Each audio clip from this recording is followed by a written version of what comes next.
know, it's hard to beat some fresh zucchini or crookneck that comes out of the garden, but when it comes to squash, I really prefer the winter squash because I can not only enjoy them in the fall, but I can enjoy them all winter as well too. And so one of the biggest problems we've got with squash, this is a Delicata squash, and you can see right in there, you can see that one forming. They're not a giant squash. They're a little bit smaller, but they're perfect for about 2 people. Delicious orange, nutty flavored flesh on the inside. One of my all-time favorites. But you know, a good healthy squash should make it all the way until frost in the fall. But one of the problems that we deal with is powdery mildew. And powdery mildew starts to show up when we have very warm days and cool nights and a lot of humidity, which is generally what happens in August and the first part of September. You'll start to see that showing up on your plants. And I've got a little bit showing up on my plants here too. So here's that's what a healthy leaf looks like, and this is what powdery mildew will start to do to the leaves. So you'll see this little kind of blotchy white pattern on the leaves. Looks like somebody sprayed a little bit of flour on there, a little flour and water. You'll get these little blotches that will show up, and what will happen is a good healthy leaf will start to curl up, it'll start to turn brown, and it'll start to die, and all of a sudden the whole plant will have that powdery mildew all over it, and the whole plant will die, and no more production out of your plants. You know, the fruit that's already set, it'll ripen up, but it won't produce any more, and we've still got time to get some more fruit to set and also to ripen as well too. So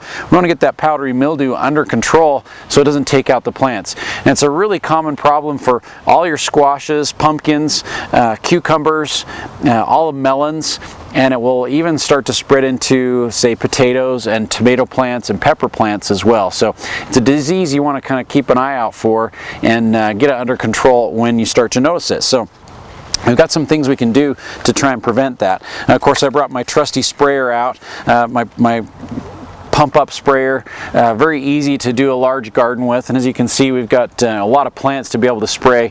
Could do it with a trigger sprayer, but my fingers would get tired by the time I'm all done, so I prefer to use a pump sprayer like this. You can just like put your concentrate in, fill it up with water, and as you pump it, it'll pressurize.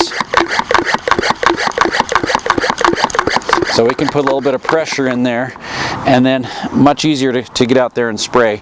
And I've got a couple different sprays that I brought to try and get that mildew under control. One is an all-natural spray, and it's called Liquid Cop, and all it has is a basic copper in the spray, and the copper is very effective at preventing and curing all kinds of diseases.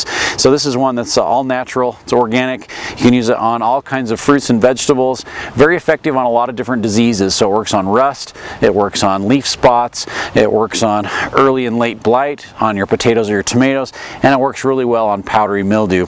So you can use this right up to the day of harvest, and it's not going to be a problem. Just wash the plants off if you're going to eat the plant, wash the fruit off if you're going to use the fruit, and it will control that mildew.